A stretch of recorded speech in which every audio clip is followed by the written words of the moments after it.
পাঠ করছি বীর মুক্তিযোদ্ধা মতিউর রহমান রেন্টুর লেখা আমার ফাঁসি চাই নামক বইটি। আজ অষ্টম পর্ব।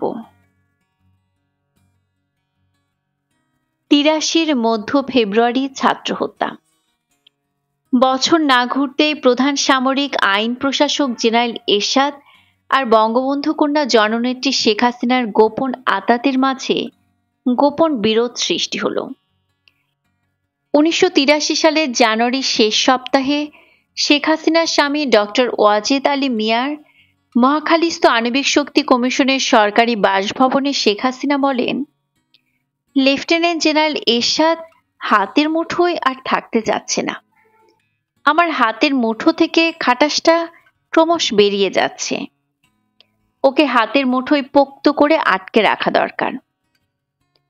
প্রধান সামরিক আইন প্রশাসক এরশাদকে হাতের মুঠোয় রাখার জন্য শেখ হাসিনা নাম কয়েস্তে ভুয়া এক ছাত্র আন্দোলনের পরিকল্পনা হাজির করে বলেন, এই ছাত্র আন্দোলনে অবশ্যই ছাত্র নিহত হতে হবে, যে করে হোক ছাত্র আন্দোলনের নামে ছাত্র হত্যা হতেই হবে।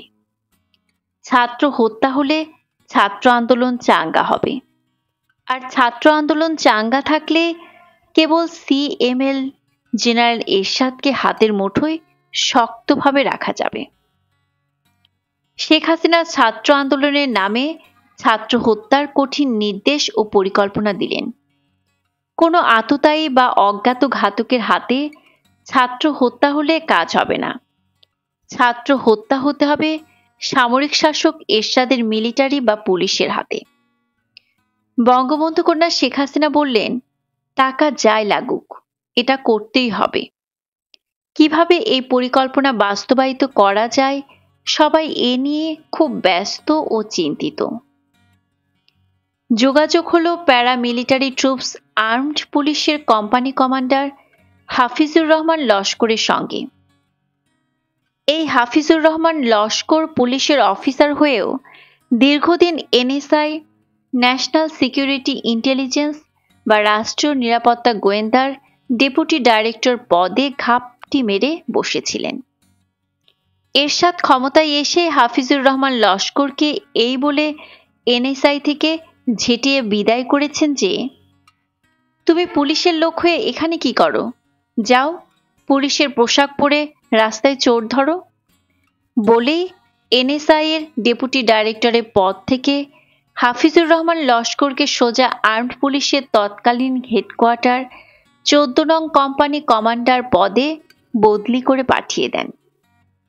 এই কারণে আর্মড পুলিশের company commander Hafizur Rahman Laskar general Ershad ও তার সামরিক শাসনের বিরুদ্ধে খুবই চটা ও বৈরী ছিলেন। এর ওপর ছিল নগদ অর্থের টোপ। এরশাদের প্রতি ভয়ানক খ্যাপা ও বিরাগভাজন এবং নগদ অর্থের টোপ দুয়ে মিলে ছাত্র আন্দোলনের নামে ছাত্র হত্যার প্রস্তাব আসা মাত্রই সঙ্গে সঙ্গে হাফিজুর রহমান লস্কর প্রস্তাব গ্রহণ করলেন। এনএসআই এর মূলত কাজ হচ্ছে কারা সরকারের বিরুদ্ধাচরণ করে তাদের লিস্ট বা তালিকা তৈরি করে সরকারকে সরবরাহ করা এবং সরকারের পতন হলে সঙ্গে সঙ্গে পতন হয়ে যাওয়া সরকারের আমলে তৈরি করা সমস্ত নথিপত্র পুড়িয়ে ধ্বংস করে ফেলে নতুন সাদা ফাইল নিয়ে নতুন সরকারের কাছে হাজির হওয়া। ৩০ মে ৮১ প্রেসিডেন্ট জিয়াউর রহমান নিহত হলে এনএসআই এর কর্মকর্তাগণ জিয়া বা বিএনপি সরকারের আমলে তৈরি করা সমস্ত নথিপত্র পুড়িয়ে ফেলতে যায়। কিন্তু যে মুহূর্তে নথিপত্রে অগ্নিসংযোগ করতে যাবে ঠিক সেই মুহূর্তে উপরাষ্ট্রপতি বিচারপতি সাত্তার অস্থায়ী রাষ্ট্রপতি পদে অধিষ্ঠিত হন, অর্থাৎ বিএনপি সরকারই টিকে যায়। ফলে এনএসআই কর্মকর্তাগণ নথিপত্র পুড়িয়ে না ফেলে আবার তা সংগ্রহশালায় যত্ন করে তুলে রাখেন। উপরাষ্ট্রপতি সাত্তার অস্থায়ী রাষ্ট্রপতি হলেও মূলত ক্ষমতা চলে যায় সেনাবাহিনী প্রধান হোসেন মোহাম্মদ এরশাদের হাতে। সেই সুবাদে জেনারেল এরশাদ বিচারপতি সাত্তারকে অস্থায়ী রাষ্ট্রপতি পদে রেখে এনএসআই নীতিপত্রগুলো খুঁটিয়ে খুঁটিয়ে দেখে। এনএসআইয়ের নথিপত্রে জিয়াউর রহমান বা বিএনপি সরকারের বিরুদ্ধচারণকারীদের তালিকায় জেনারেল এরশাদেরও নাম ছিল। ফলে জেনারেল এরশাদ ক্ষমতায় এসে প্রথমেই এনএসআই থেকে হাফিজুর রহমান লস্করকে ঝেঁটিয়ে বিদায় করে। আর সেই কারণে এবং নগদ অর্থের বিনিময়ে হাফিজুর রহমান লস্করগণ জেনারেল এরশাদ ও তার সামরিক শাসনের পতনের যে কোনো প্রস্তাব বা প্রক্রিয়ায় সামিল হন। আর্মড পুলিশের কোম্পানি কমান্ডার হাফিজুর রহমান লস্করের সঙ্গে ছাত্র আন্দোলনের নামে ছাত্র হত্যার নীল নকশা চূড়ান্ত হয়। নীল নকশা অনুযায়ী যে কোনো প্রকারের ছাত্রদের একটি মিছিল বাংলা একাডেমির দক্ষিণে, কার্জন হলের উত্তরে, শিশু একাডেমির পশ্চিমে, দোয়েল চত্বর পর্যন্ত নিয়ে আসলেই হবে। বাকি কাজ আর্মড পুলিশ সেরে ফেলবে। অর্থাৎ আমাদের দায়িত্ব ছাত্রদের একটি মিছিল দোয়েল চত্বর পর্যন্ত নিয়ে আসা, তারপর সেই মিছিলের ওপর গুলি চালিয়ে ছাত্র হত্যার দায়িত্ব আর্মড পুলিশের কোম্পানি কমান্ডার হাফিজুর রহমান লস্করের। এই নীল নকশা অনুযায়ী মিছিল নিয়ে আসার প্রাথমিক দায়িত্ব পড়ে জগন্নাথ হল ছাত্র সংসদের জিএস কাদিরিয়া বাহিনীর সদস্য নিরঞ্জন সরকার বাচ্চু, সাধন সরকার, যাদব, বিদ্যুৎ, শ্যামল প্রমুখের ওপর। জেনারেল এরশাদের বিরুদ্ধে একটা মিছিল করার প্রস্তাব নিয়ে ছাত্রনেতা ফজলুর রহমান, বাহালুল মজনুন চুন্নু, ডাক্তার মোস্তফা মহিউদ্দিন জালাল, খ.ম. জাহাঙ্গীর, ঢাকসুর ভিপি আখতারুজ্জামান, জিএস জিয়াউদ্দিন বাবলু, ফারুক, আনোয়ার, মিলন, জালাল প্রমুখ ছাত্রনেতাদের সাথে আলোচনা করা হলে সকলেই মিছিলের পক্ষে মত দেন।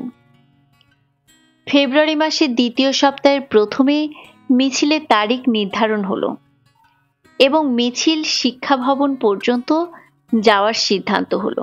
সিদ্ধান্ত মোতাবেক কলা ভবন থেকে ছাত্র মিছিল শুরু হলো। এদিকে শিশু একাডেমির কাছে আর্মড পুলিশ নিয়ে মিছিলে গুলি করে ছাত্র হত্যার জন্য পূর্ণ প্রস্তুতি নিয়ে হাফিজুর রহমান লস্কর চাতক পাখির ন্যায় অপেক্ষা করতে থাকলো। কিন্তু কিছুতেই মিছিলকে কলা ভবনের আশেপাশের বাইরে নেওয়া গেল না।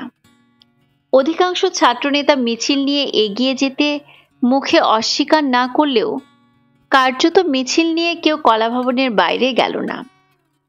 ফলে নীল নকশা ভেস্তে যাওয়ায় আমরা উত্তেজিত হয়ে ছাত্রনেতাদের লাঞ্ছিত করলাম এবং কোনো কোনো ছাত্রনেতাকে শারীরিকভাবে আঘাত করলাম। আবার ছাত্র মিছিলের নতুন তারিখ নির্ধারিত হলো আগামী 14 ফেব্রুয়ারি 1983। পহেলা ফাল্গুন ছাত্র মিছিল হবে এবং মিছিল শিক্ষা ভবন অভিমুখে যাওয়ার সিদ্ধান্ত হলো। 12 ফেব্রুয়ারি 1983 সকাল 8টায় 14 নং মিরপুর আর্মড পুলিশের হেডকোয়ার্টারে এনএসআইয়ের সাবেক কর্মকর্তা, পুলিশের সিনিয়র এসপি, আর্মড পুলিশের কোম্পানি কমান্ডার হাফিজুর রহমান লস্করকে আগামী 14 ফেব্রুয়ারি ছাত্র মিছিলের চূড়ান্ত কর্মসূচি অবহিত করা হলো এবং 13 ফেব্রুয়ারি রাত 8টায় হাফিজুর রহমান লস্করের মিরপুর 2 নম্বরের বাসায় আগামী 14 ফেব্রুয়ারি সকাল 10টায় যে কোনো কিছুর বিনিময়ে ছাত্র মিছিল শিশু একাডেমি পর্যন্ত নিয়ে যাওয়ার কর্মসূচি নিশ্চিত করা হলো এবং নগদ অর্থ প্রদান করা হলে রাত 11টায় ঢাকা বিশ্ববিদ্যালয়ের জগন্নাথ হলের অ্যাসেম্বলি বিল্ডিংয়ে জগন্নাথ হল ছাত্র সংসদের সাধারণ সম্পাদক, 75-এর কাদিরিয়া বাহিনীর সদস্য, ছাত্রনেতা নিরঞ্জন সরকার বাচ্চুর রুমে সর্বশেষ গোপন বৈঠক হয়।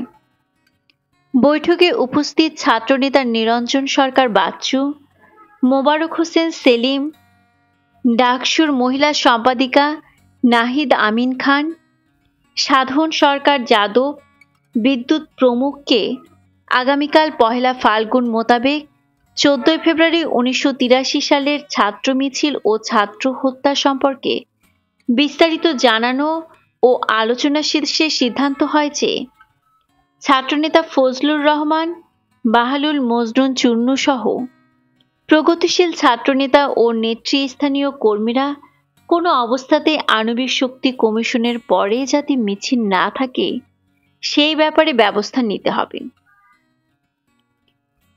আজ পহেলা ফাল্গুন 14ই ফেব্রুয়ারি 1983। ফুল ফুটুক আর নাই ফুটুক, আজ বসন্ত। ঋতুরাজা বসন্তের এই সমীরণে আজ সবাই উদ্বেলিত। বাঙালি রমণীরা লাল পেরে হলুদ শাড়ি পরে ভোর হতে না হতে ঘর থেকে বেরিয়ে এসেছে বসন্তকে অবগাহন করতে।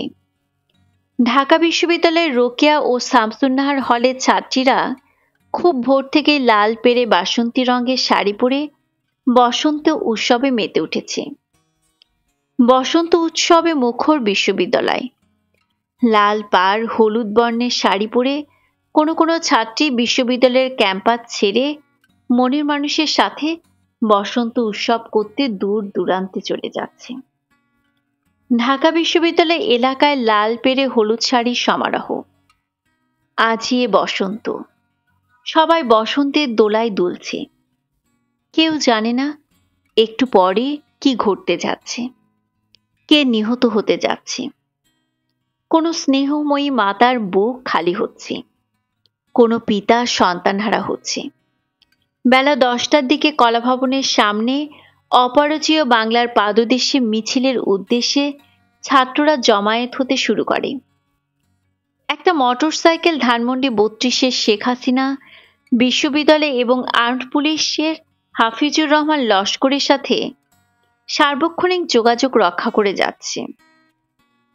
মোটরসাইকেলটি দ্রুত গতিতে 32 নম্বরে শেখ হাসিনা ও শিশু একাডেমির পূর্ব পাশে অবস্থানরত আর্মড পুলিশের কোম্পানি কমান্ডার হাফিজুর রহমান লস্করের কাছে বিশ্ববিদ্যালয়ের সর্বশেষ পরিস্থিতি জানিয়ে যাচ্ছে। বেলা 11টা নাগাদ ছাত্র মিছিল শুরু হলো। যেসব ছাত্রনেতা ও কর্মীদের আণবিক শক্তি কমিশনের পরে মিছিলে আর না থাকতে জানিয়ে দেওয়ার কথা, তাদেরকে তা জানিয়ে দেয়া হলো। সিদ্ধান্ত ও পরিকল্পনা মতো মিছিল সহ এগিয়ে গেল কিছু ছাত্র নেতা ও কর্মীরা মিছিলের পেছন থেকে সরে পড়ল।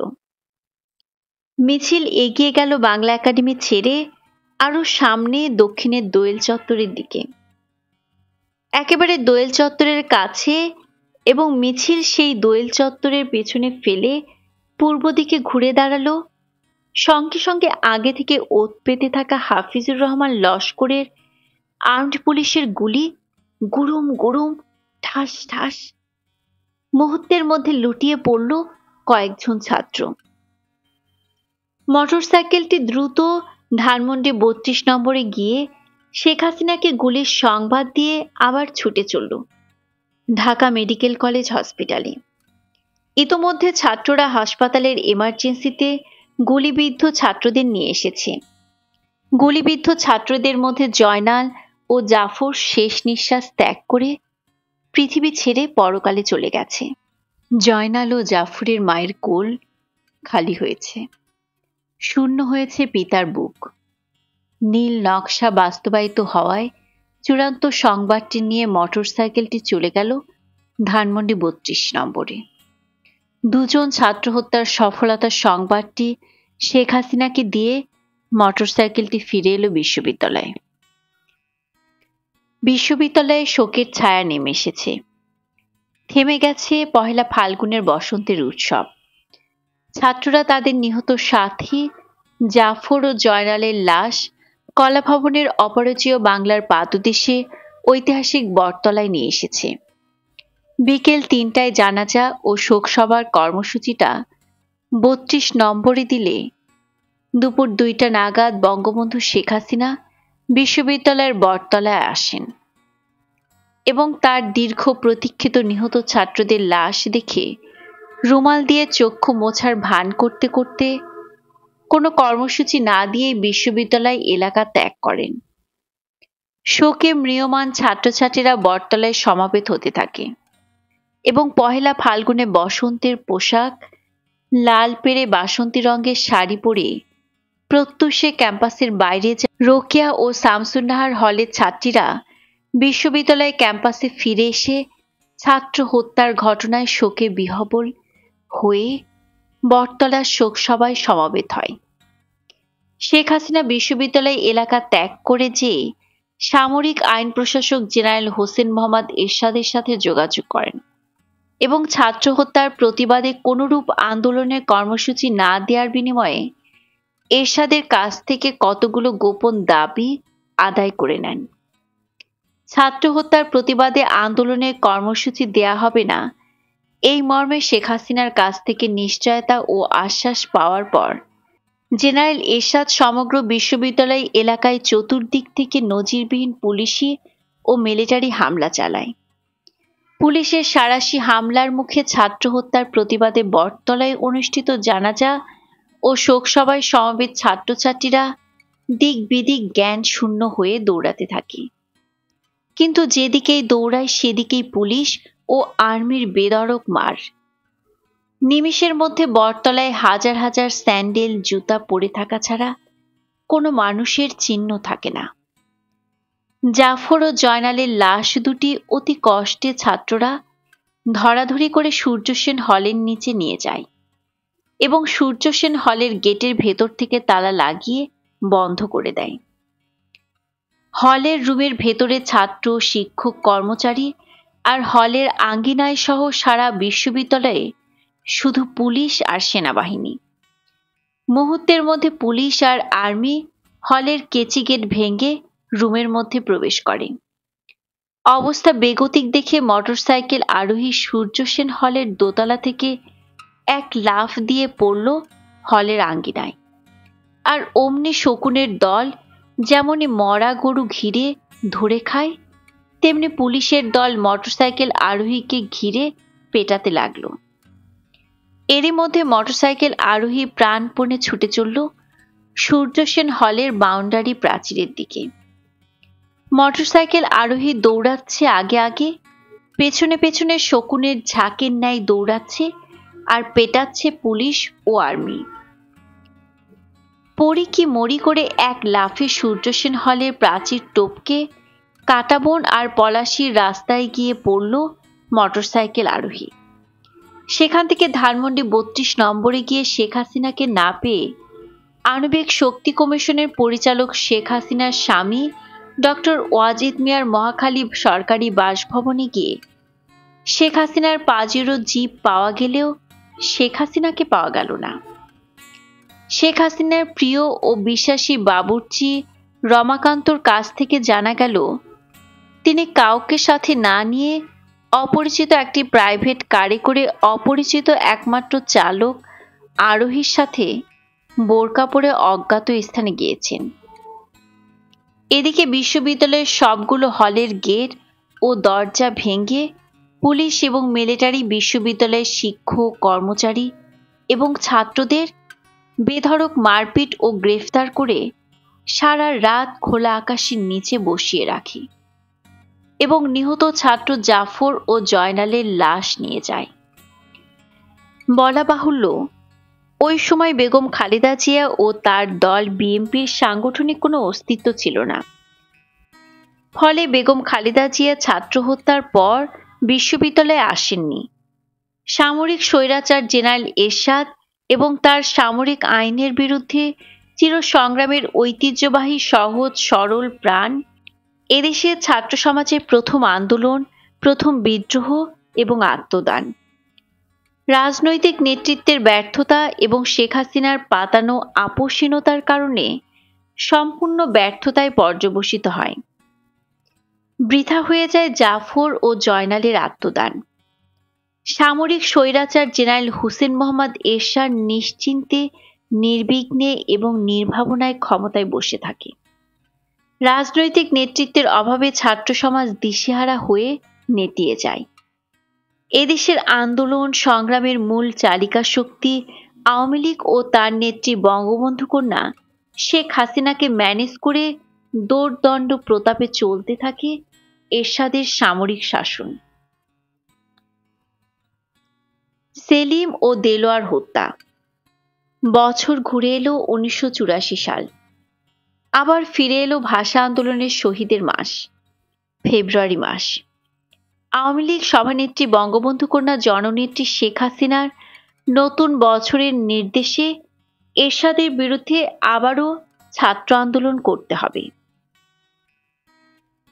৩রা ফেব্রুয়ারি ১৯৮৪ সাল ধানমন্ডি ৩২ নম্বরে বঙ্গবন্ধু ভবনে বিকেল ৪টায় বসল এক রুদ্ধদ্বার বৈঠক। বৈঠকের নেত্রী যে কোনো প্রকারই হোক ছাত্র আন্দোলন করার কঠোর নির্দেশ দিলেন এবং শুরু হলো ছাত্র হত্যার নতুন পরিকল্পনা। এদিকে চলতে লাগলো ছাত্র হত্যাকারী পুলিশ অফিসার হাফিজুর রহমান লস্করদের ভাড়া করার কাজ। অন্যদিকে চলতে লাগলো সাধারণ ছাত্রদের খেপিয়ে তুলে ছাত্র আন্দোলন সংগঠিত করার কাজ।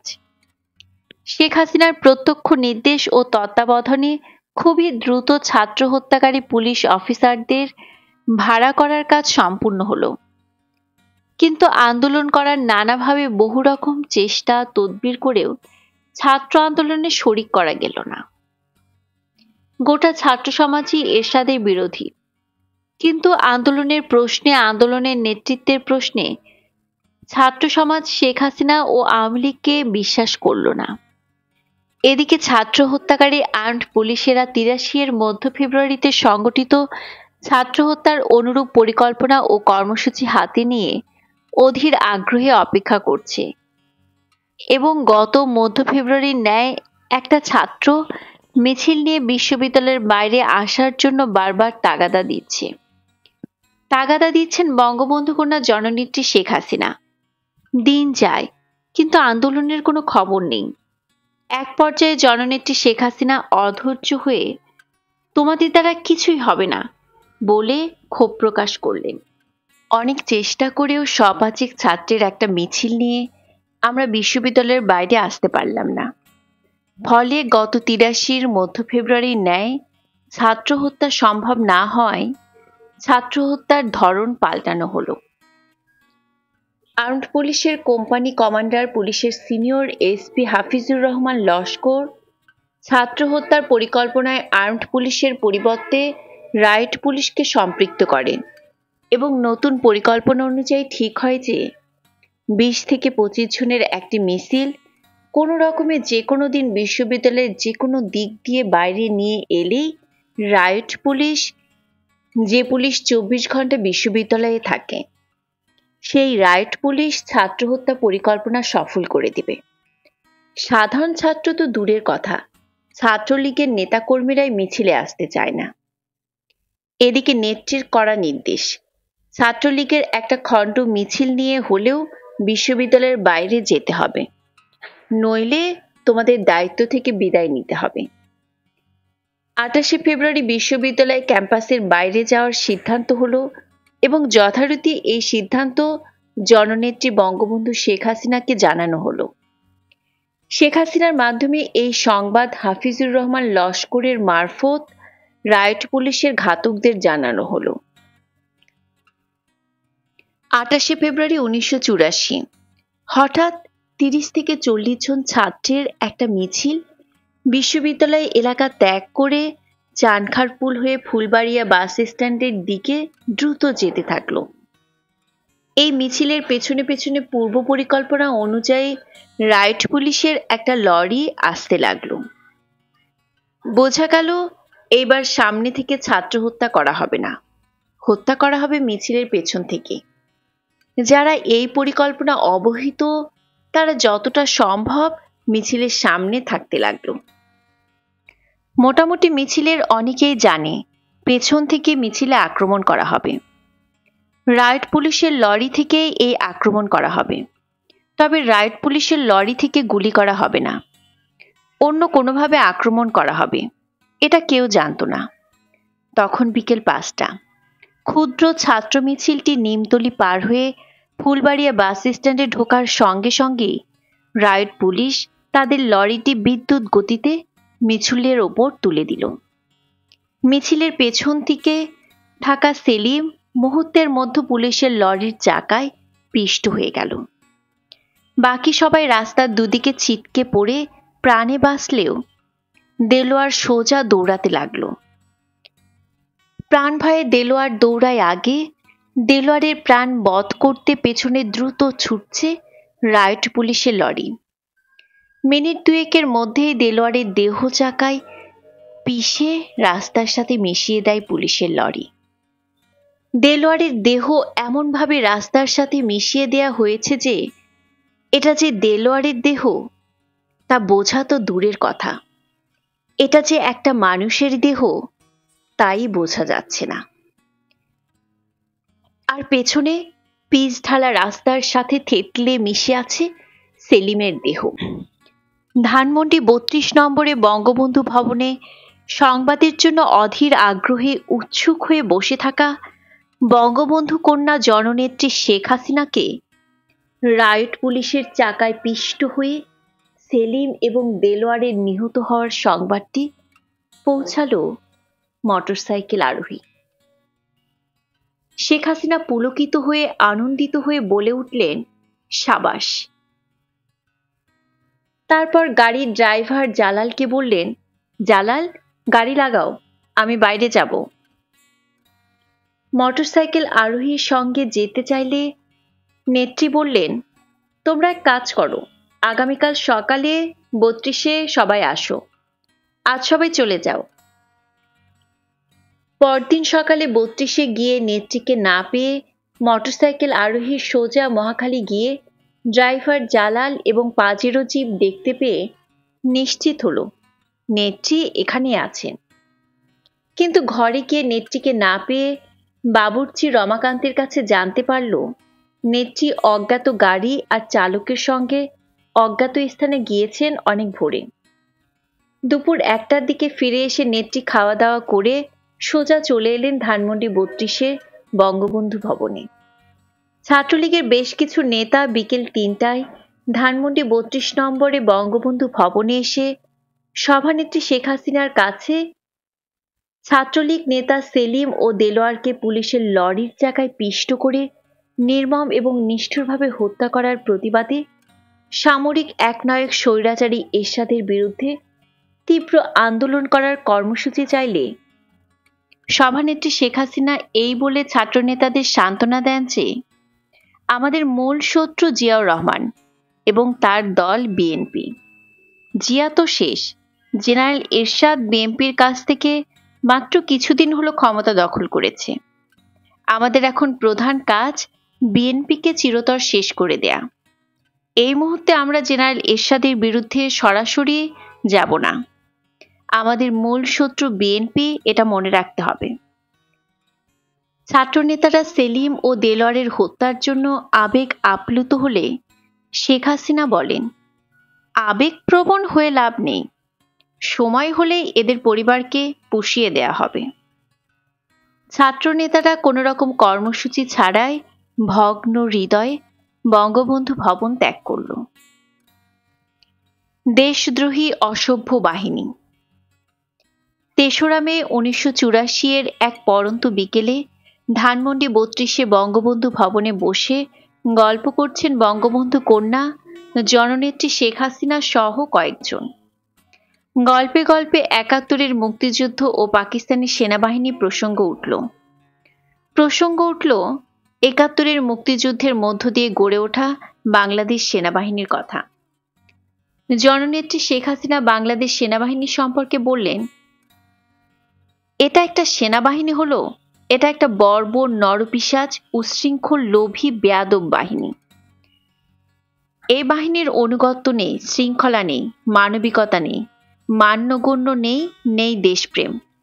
এটা একটা দেশদ্রোহী অসভ্য হায়নার বাহিনী। তোমরা পাকিস্তান সেনাবাহিনীর কথা বলো, সারা বিশ্বে পাকিস্তান সেনাবাহিনীর মতো এত ভদ্র, নম্র, সভ্য, বিনয়ী এবং আনুগত্যশীল বাহিনী খুঁজে পাওয়া যাবে না। পাকিস্তান সেনাবাহিনীর মানবিকতা বোধের কোনো তুলনাই চলে না। কি অসম্ভব সভ্য আর নম্র তারা। ২৫শে মার্চ রাতে পাকিস্তান আর্মি এলো, এসে আব্বাকে স্যালুট করলো, মাকে স্যালুট করলো, আমাকেও স্যালুট করলো। স্যালুট করে তারা বলল, স্যার, আমরা এসেছি শুধু আপনাদের নিরাপত্তা দেওয়ার জন্য, অন্য কিছুর জন্য নয়। আপনারা যখন খুশি যেখানে খুশি যেতে পারবেন, যে কেউ আপনার এখানে আসতে পারবে। আমরা শুধু আপনাদের নিরাপত্তা নিশ্চিত করব। আপনারা বাইরে গেলে আপনাদের নিরাপত্তার জন্য আমরা আপনাদের সঙ্গে যাব। কেউ আপনাদের এখানে এলে আমরা তাকে ভালোভাবে তল্লাশি করে তারপর ঢুকতে দিব। এসবই করা হবে আপনাদের নিরাপত্তার জন্য। সত্যি পাকিস্তানি সেনাবাহিনী যা করেছে তা সম্পূর্ণ আমাদের নিরাপত্তার জন্যই করেছে। আব্বাকে যখন পাকিস্তান আর্মিরা নিয়ে যায় তখন জেনারেল টিক্কা খান নিজে এসে আব্বাকে ও মাকে স্যালুট দিয়ে আদবের সাথে দাঁড়িয়ে বিনয়ের সাথে আব্বাকে বলে, স্যার, আপনাকে প্রেসিডেন্ট ইয়াহিয়া খান আলোচনার জন্য নিয়ে যেতে বলেছেন। আমি আপনাকে নিয়ে যেতে এসেছি। আপনাকে নেয়ার জন্য বিশেষ বিমান তৈরি, স্পেশাল ফ্লাইট রেডি। আপনি তৈরি হয়ে নেন এবং আপনি ইচ্ছে করলে ম্যাডাম সহ যে কাউকে সঙ্গে নিতে পারেন। আব্বা মার সঙ্গে আলোচনা করে একাই গেলেন। পাকিস্তান আর্মি যতদিন ডিউটি করেছে এসে প্রথমেই স্যালুট দিয়েছে। শুধু তাই নয়, আমার দাদির সামান্য জ্বর হয়েছিল। পাকিস্তানিরা হেলিকপ্টার করে টুঙ্গিপাড়া থেকে দাদিকে ঢাকা এনে পিজি হসপিটালে চিকিৎসা করিয়েছে। জয় তখন পেটে আমাকে প্রতি সপ্তাহে সিএমএইচে নিয়ে চেক আপ করাতো। জয় হওয়ার 1 মাস আগে আমাকে সিএমএইচে ভর্তি করিয়েছে। 71 সালে জয় জন্ম নেওয়ার পর পাকিস্তান আর্মিরা খুশিতে মিষ্টি বাটোয়ারা করেছে এবং জয় হওয়ার সমস্ত খরচ পাকিস্তানিরাই বহন করেছে। আমরা যেখানে খুশি যেতাম।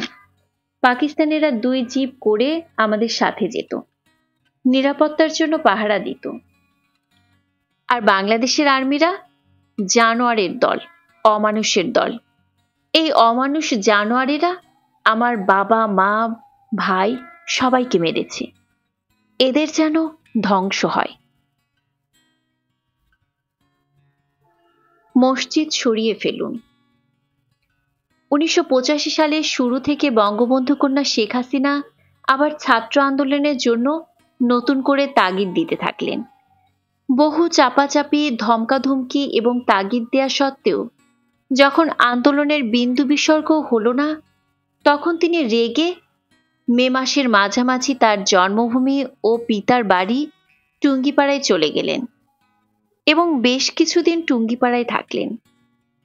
এরই মধ্যে একদিন শেখ বাড়ির কিছু মুরব্বী সহ টুঙ্গিপাড়া গ্রামের 20 থেকে 30 জন মুরব্বী এসে শেখ হাসিনার অংশের একটি নারিকেল গাছ দ্বারা শেখ বাড়ির অন্য শরিকের জায়গায় নির্মিত মসজিদটি ক্ষতিগ্রস্ত হচ্ছে জানিয়ে সেই নারিকেল গাছটি কেটে ফেলার প্রস্তাব করলে শেখ হাসিনা সরাসরি বলে দেন, আমার নারকেল গাছ কাটা হবে না, দরকার হলে মসজিদ সরিয়ে ফেলেন। তখন সকল মুরব্বী পবিত্র কোরআন পাকে মসজিদ সরানো নিষেধ আছে বলে মসজিদের দেয়াল ও ছাদ ঘেঁষে থাকা শেখ হাসিনার জায়গায় অবস্থিত নারিকেল গাছটি কেটে ফেলার জন্য বারবার অনুনয় বিনয় করতে থাকে। তখন শেখ হাসিনা বলেন, এই মসজিদ বন্ধ করে দেন, আমি আরো বড় মসজিদ বানিয়ে দেব। মুরব্বীরা বলেন, একটু বাতাস হলেই নারিকেল গাছটি মসজিদের গায়ে এবং ছাদে লাগতে থাকে। এইভাবে চললে মসজিদের ছাদ এবং দেয়াল অচিরেই ভেঙে যাবে। শেখ হাসিনা বলেন, ভেঙে যায় যাক, তাতে আমার কিছু যায় আসে না। আপনারা 1,00,000 বছর কান্নাকাটি করলেও নারকেল গাছ কাটবো না।